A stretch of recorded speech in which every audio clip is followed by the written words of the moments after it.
moderate their dark chocolate intake, especially from brands with higher cocoa percentages. Yet the market keeps growing advertisements, keep promising antioxidant health benefits, and the truth stays buried under glossy packaging.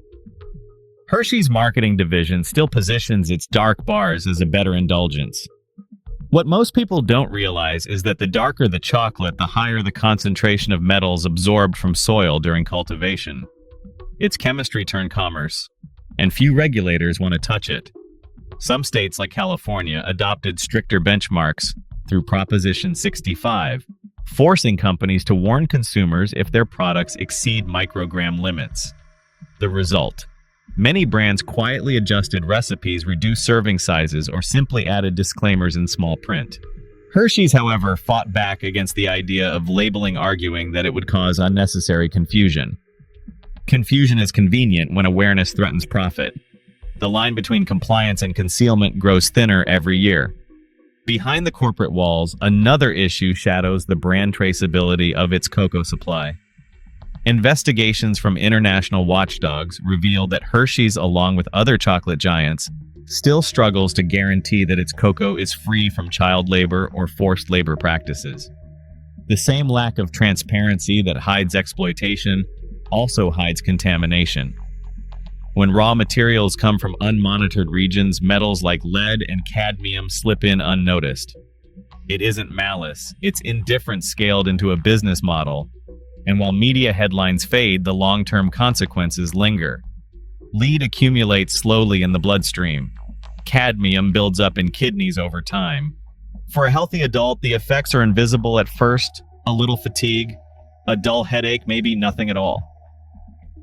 For children or pregnant women, those traces can alter development forever. Yet the bars stay on shelves, the commercials keep running, and the burden shifts silently onto consumers who trust that American-made still means safe. The question isn't why Hershey's failed. It's how the entire structure allows such failure to be called success. A company this massive doesn't just sell candy. It shapes policy funds, research influences nutrition guidelines, and defines what the public believes is harmless. Each time regulators raise the allowable limits, the system congratulates itself for progress. Meanwhile, the lead remains in the chocolate. People often say if it were truly dangerous, the government would recall it. But recalls rarely happen for metals. They're invisible, tasteless, and cumulative. They don't cause instant illness that triggers investigation. They just stay slowly doing their work while headlines move on to the next crisis. Think about how deep this rabbit hole goes. A bar of chocolate, once a symbol of comfort, now sits at the intersection of trade politics, environmental decay, and consumer manipulation. From contaminated soils in West Africa to the spotless aisles of American supermarkets, the path of that sweetness tells a darker story about what happens when accountability becomes optional. So before unwrapping your next guilt-free indulgence, pause and remember, even the most trusted name can hide its own poison. Hershey's is not an isolated case.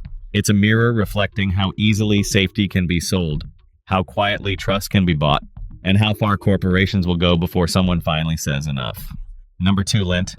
The moment you taste a Lindt truffle or unwrap that sleek golden foil, you might believe you've reached the pinnacle of chocolate luxury. But beneath that glossy shine, something darker may be lurking. Legal filings reveal that Lindt is currently defending itself against allegations that its premium dark chocolates contain elevated levels of lead and cadmium contaminants that should never grace any luxury treat. The company has repeatedly been accused of overstating its purity claims while quietly undermining its own marketing promises. Internal documents show that Lindt once licensed language like expertly crafted with the finest ingredients and Swiss heritage, branding its chocolate as an artisanal luxury. Yet in court filings, they conceded that those claims may not reflect the reality behind their supply chain. That admission doesn't just raise questions about one wrapper, it shakes the foundation of consumer trust. When a brand built on image is forced to retract its own story, the doubts begin to creep in. What else have they softened, watered down, or hidden? The numbers aren't small. Independent test results circulated among consumer rights groups suggest that some Lindt bars crossed safety thresholds levels that health advocates say should demand warning labels, not glossy magazines. But public recalls nearly none. Regulatory agencies remain slow distracted by ever-shifting standards and reluctant to challenge a global name. Meanwhile, Lindt continues to sell its dark lines as cleaner indulgence, leveraging its prestige to shield scrutiny. Chillingly, the deeper you dig, the more you find that Lindt's issues extend beyond metal content.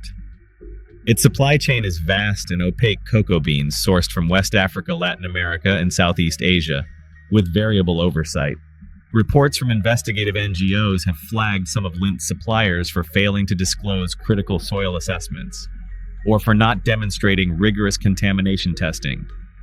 In effect, Lindt sells you an image more than a guarantee and illusion that luxury equals safety.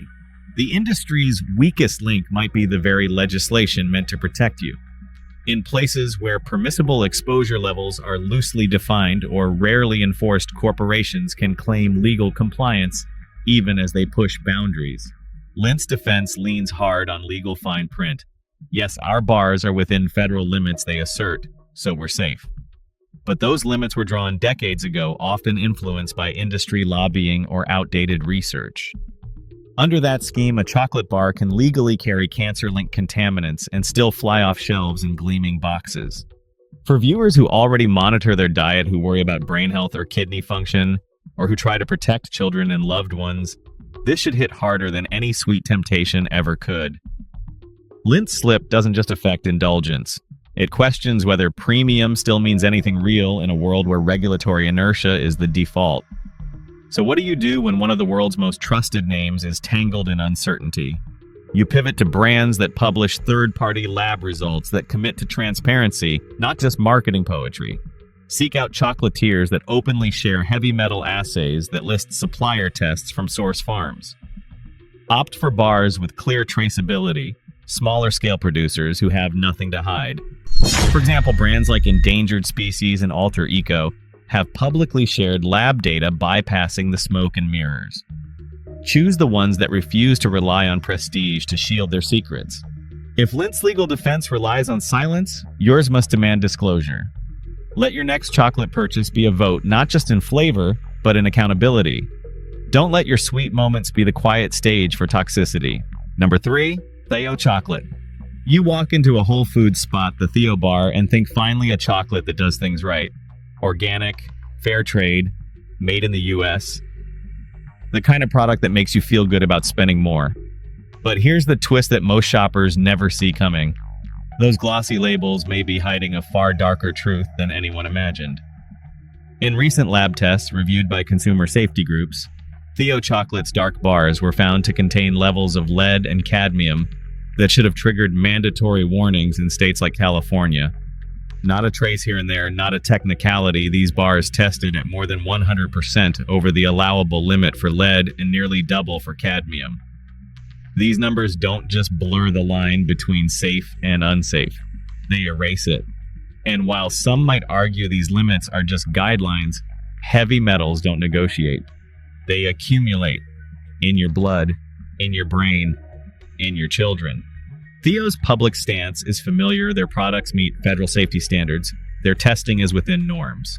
But the cracks show quickly. Their process relies on representative testing, a loophole big enough for risk to walk right through. Not every batch gets tested. Not every source is tracked with the level of scrutiny you'd expect from a brand that leans so hard on trust and transparency.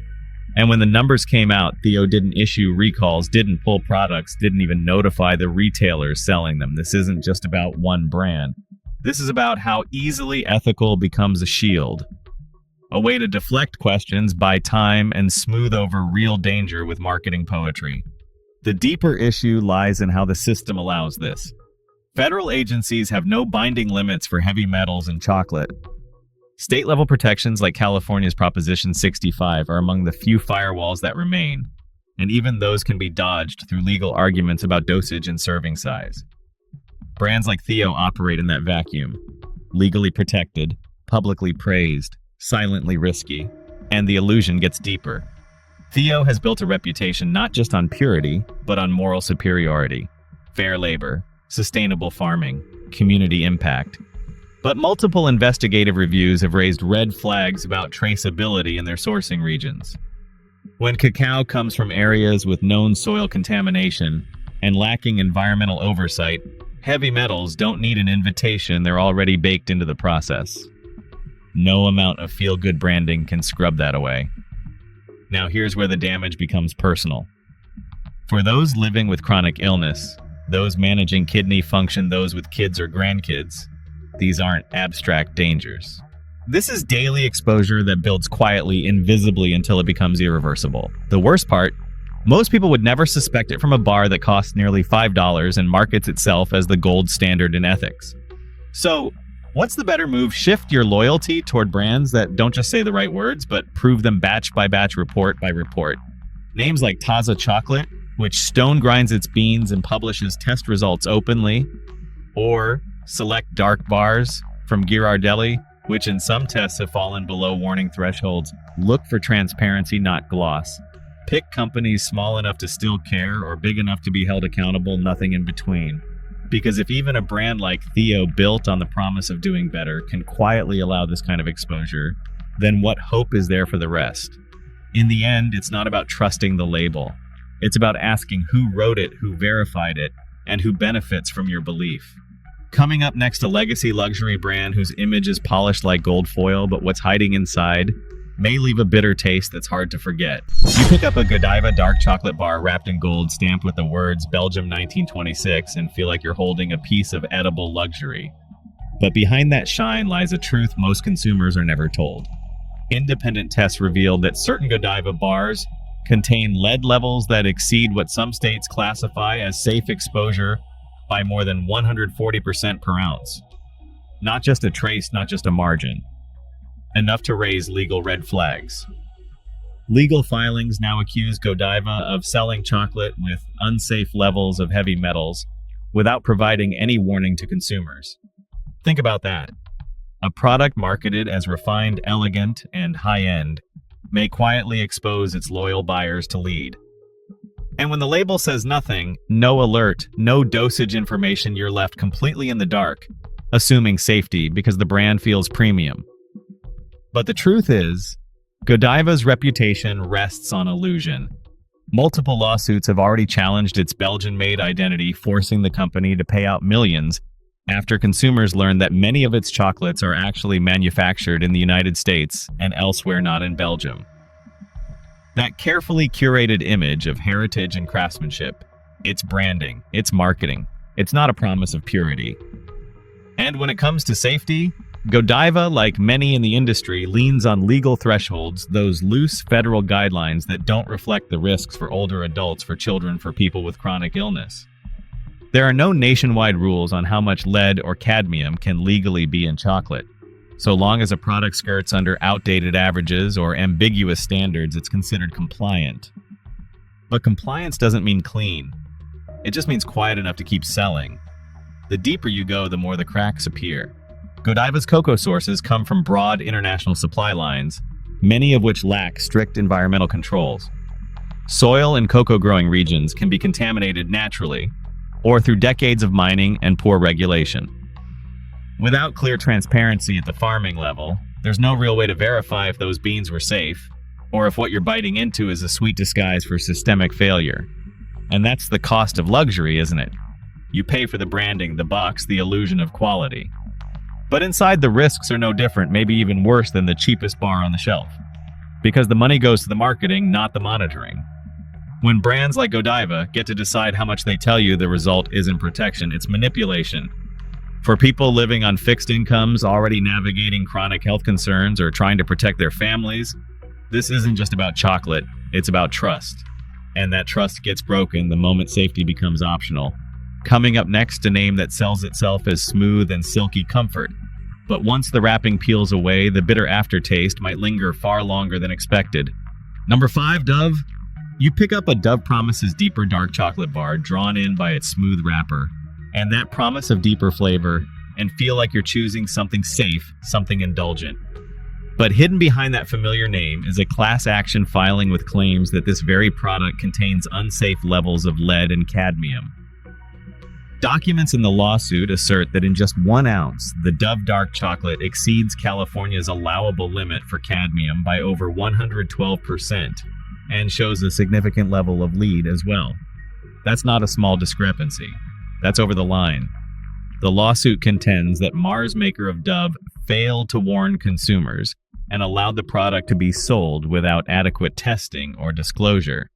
The label presents a chocolate that feels premium, but the reality may be toxic. Many consumers aren't told of these risks they buy, trusting the brand, assuming safety because the name is recognizable. What they get might be exposure to heavy metals masked by marketing. Dove's defense will likely lean on compliance. They'll say the product meets federal thresholds. But those thresholds are weak, negotiated long ago, rarely enforced stringently. They're not designed for vulnerable groups, children, people with kidney stress, or those already exposed to toxins. Compliance does not equal clean. Under those rules, a chocolate bar can legally carry harmful contaminants and still sit on shelves under luxury packaging. What's more, Dove's supply chain, like many in the chocolate trade, is opaque. Cocoa beans may be sourced from farms in regions with contaminated soil, inadequate environmental protections, or weak oversight. Without accountability at that level, heavy metals slip through the cracks. The farther removed the brand is from the farm, the more layers mask the risk. And when distribution centers, shippers, and blending facilities add even small contamination, your bar becomes a vessel for hidden danger. In the broader system, this case illustrates how name brands use scale and brand trust to diffuse scrutiny. It's easier to approve a Dove bar than investigate every cocoa lot. Regulators are too underfunded, too bound by industry lobbying, too slow to catch up with modern testing methods. Meanwhile, consumers who aren't scientists or lawyers have no way to verify what's in their chocolate, especially when risks like heavy metals are invisible, cumulative, and long-term. For people managing chronic health conditions, for older adults, or families with young children, this isn't laxity, it's exposure you don't choose. Each extra bit of lead or cadmium may seem harmless in isolation, but over months and years it builds. The worst part, those most vulnerable might never suspect the source. When you wander down the chocolate aisle next time and see Dove Dark, remember this: the flavor may be smooth, but the risk might not be. That wrapper might distract your eyes, but it cannot hide the lab results. The next name we expose makes this pattern even more disturbing. Number 6, Tony's Chocolonely. In early 2025, Tony's made a stunning recall announcement. Certain lots of their dark almond sea salt and everything bars were pulled from shelves because small stones were found embedded in them. Not a rumor, not a partial batch, they recalled 7 lots distributed nationwide across U.S. retail and online, affecting bars sold between February 7th and March 24. That many batches means the quality control failure was not trivial. 12 consumers reported finding these stone fragments, hard, sharp, capable of damaging teeth or injuring internal soft tissues. No injury is confirmed yet, but that doesn't erase the danger.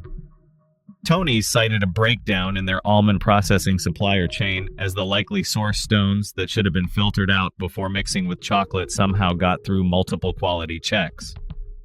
That recall, classified as Class 2 by the FDA, signals a warning that exposure may lead to medically reversible consequences, at least in theory.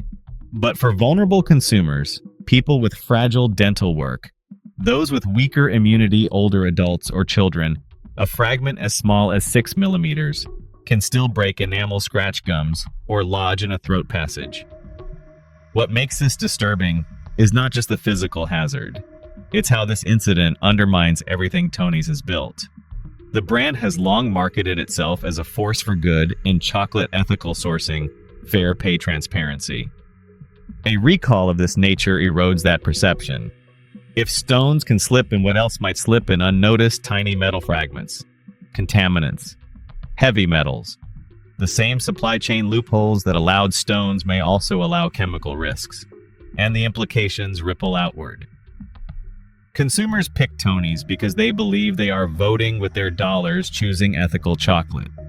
When that trust fractures, the fallout is not just loss of branding, it's consumer cynicism toward all ethical labels. Corporations count on that cynicism, assuming people won't dig deeper. Policymakers and enforcement agencies too play a role. By relying on voluntary recalls and reactive reporting, the system leaves consumers exposed while delays and loopholes persist. Companies like Tony's receive praise for their mission, but oversight often lags behind marketing. When oversight is weak, ethical branding becomes far more vulnerable to exploitation. The domino effect is real. A recall for stones today can pave the way for contamination tomorrow. Consumers who tolerate a stone risk may become numb to it and overlook heavier risks. This is how trust decays bit by bit. As you look at your chocolate stash tonight, take a close look at your Tony's bars. Check your lot code. If it falls in the recalled range, don't consume it. And start asking deeper questions, not just about fair wages, but about filtration lab testing traceability and supplier accountability. Coming next, our final brand in the list 1. You may never expect hiding risks that exceed the ones we've already laid bare. A single bite of JLM-branded dark chocolate nonpareils can feel like trust in a small artisan brand. But hidden inside recent disclosures lies a risk that many would never expect. In June 2025, the manufacturer issued a nationwide recall of several lot numbers of JLM's dark nonpareils because the product contained undeclared milk. That means people allergic to dairy, often children, seniors, or anyone with sensitivities, could face life-threatening allergic reactions from a candy they thought was dairy-free. The label said nothing.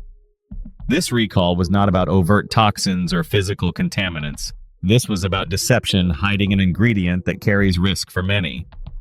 For someone with dairy allergy, even a few milligrams of milk protein can trigger hives, swelling, breathing difficulty, or worse. Because JLM did not declare, milk consumers had zero warning and no opportunity to refuse. That level of omission is not a mistake, it's a breach of consumer trust. In the recall announcement, the affected lot numbers included codes such as 28202501, A29202501, A23202504, A14202505, A15202505A, and 03202506A. Bars sold under those codes were meant to be removed from circulation and returned for refund. Yet until the recall, many sat on shelves or in people's pantries.